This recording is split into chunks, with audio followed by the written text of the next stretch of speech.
మండలి బుద్ధప్రసాద్ విభజిత ఆంధ్ర రాష్ట్రానికి తొలి శాసనసభ డిప్యూటీ స్పీకర్గా పనిచేశారు.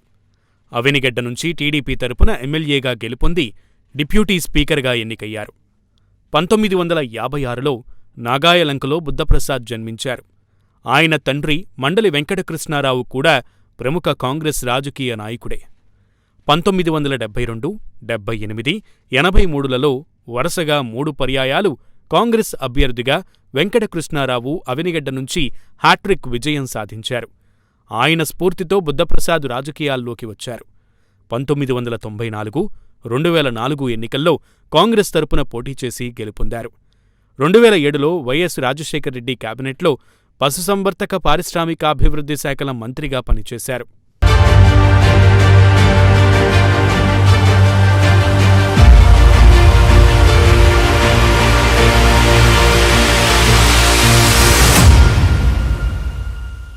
రెండు 2013లో తెలుగు రాష్ట్రాల విభజన అనంతరం మండలి బుద్ధప్రసాద్ కాంగ్రెస్ పార్టీకి రాజీనామా చేశారు. తెలుగు ప్రజలను విడదీసిన పార్టీలో ఉండకూడదని నిర్ణయించుకున్నారు. 2014లో టీడీపీ తరపున అవినిగడ్డ నుంచి పోటీ చేసి గెలుపొందారు. సీనియర్ నాయకుడు కావడంతో మండలిని చంద్రబాబు డిప్యూటీ స్పీకర్గా ఎన్నిక చేశారు. ఆ తర్వాత 2019 ఎన్నికల్లో టీడీపీ తరపున పోటీ చేసి ఓటమి పాలయ్యారు. సుదీర్ఘ రాజకీయ అనుభవం ఉన్నా తన తండ్రి రాజకీయ అడుగుజాడల్లో నడిచిన మండలి బుద్ధప్రసాద్ పనితీరు పట్ల నియోజకవర్గ ప్రజలు అసంతృప్తి వ్యక్తం చేస్తున్నారు. 3 పర్యాయాలు ఎమ్మెల్యేగా, ఒకసారి మంత్రిగా పనిచేసిన బుద్ధప్రసాద్ నియోజకవర్గ ప్రజలను పట్టించుకున్న పాపాన పోలేదట.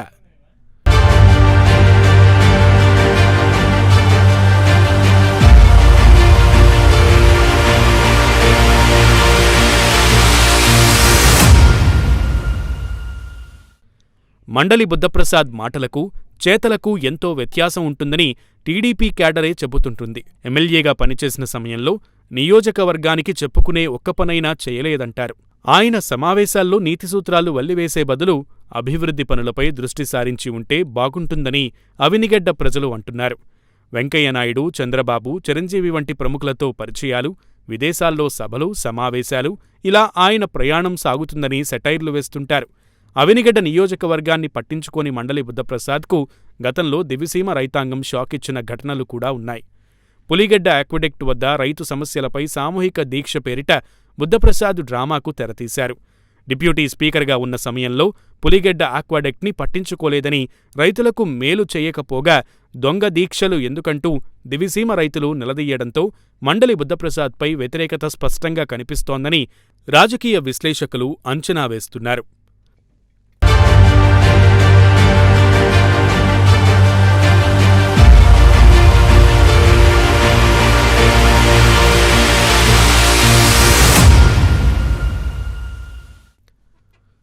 మరో 2 నెలల్లో ఎన్నికలు రానున్న నేపథ్యంలో మరోసారి టీడీపీ నుంచి పోటీ చేయాలని మండలి బుద్ధప్రసాద్ ఉవ్విళ్లూరుతున్నారట. టీడీపీ, జనసేన కూటమిగా ఏర్పడడంతో అవినిగడ్డ జనసేన ఖాతాలో చేరుతుందనే అంచనా జనసైనికుల్లో ఉంది. దాంతో ఆ పార్టీ శ్రేణులు ఇక్కడ చురుగ్గా కనిపిస్తున్నారు. జనసేనాని పవన్ కళ్యాణ్ కాస్త దృష్టి పెడితే గెలవగలిగే నియోజకవర్గంగా కూడా దీన్ని విశ్లేషకులు చెబుతున్నారు. అవినిగడ్డలో ఒకవేళ జనసేన నేతకు టికెట్ ఇస్తే మండలి బుద్ధప్రసాద్ జీర్ణించుకోలేరని టాక్.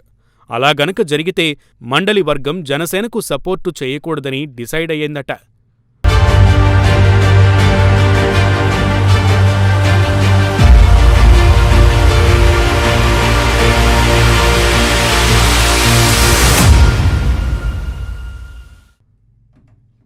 వాస్తవానికి గత ఎన్నికల్లో ఇక్కడ జనసేన 3వ స్థానానికి పరిమితమైంది.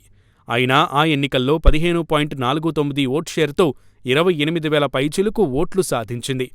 మండలికి 31, వైసీపీ ఎమ్మెల్యే సింహాద్రి రమేష్ బాబుకు 42% ఓట్ షేర్ వచ్చింది. ఈసారి పొత్తులో భాగంగా అవినిగడ్డలో జనసేన బరిలోకి దిగితే 50% ఓట్ షేర్ సాధించవచ్చని రాజకీయ విశ్లేషకులు అంచనా వేస్తున్నారు. ఎలాగూ ఇక్కడ వైసీపీపై వ్యతిరేకత ఉండటంతో జనసేన గెలుపు సునాయాసమని చెప్పాలి. ఒకవేళ మండలి వర్గం సపోర్ట్ చేయకపోయినా కాస్త ఓటు తగ్గుతుందేమో గానీ విజయాన్ని మాత్రం ఆపలేరనేది రాజకీయ విశ్లేషకుల అంచనా. ఏదేమైనా ఈసారి టీడీపీ అధిష్టానం సైతం మండలి బుద్ధప్రసాద్కు కాకుండా జనసేన అభ్యర్థిని నిలబెట్టాలని చూస్తోందని ప్రచారం జోరుగా జరుగుతోంది.